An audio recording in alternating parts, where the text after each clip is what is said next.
Hello guys, today we are going to show and talk about the different jumping techniques. We attempt to do a lot of different variations on training and try to touch into all kind of stuff with the jumping rope, just in case if it comes up in competition. So I just want to give some tips today and see if that helps. First thing we are going to talk about is the triple unders. This one I think many people seems like is a challenging movement because it's kind of different from double unders, but at the same time the same principles. The only thing that is kind of different is that you have to jump higher and have quicker wrist movement. I see that when we jump higher, it's like kind of different from regular double unders where we are more relaxed. On the triple under, we want to be kind of more aggressive, and what I usually see that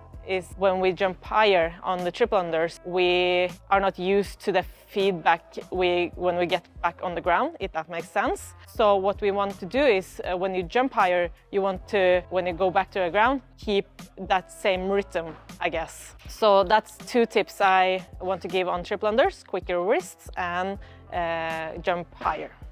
For the crossover double unders, I think the best tips here would be to have big movements, big arm movements. You also want to be like, when you have the big movements and you're going back to the regular jump, you want to be more aggressive when you open your arms. So a big hug and then aggressively open your arms. Yeah, I think that's like what I try to think of. You don't want to think of too many things because then it's just going to be confusing. And I like to use this kind of rope where it's kind of light, but also like you can get a good feedback from the rope. If you want to go for a lighter rope, if you surpass like using this one, and the lighter rope you use, the kind of less heavy it will be for your shoulders. You want to use the ATA speed rope.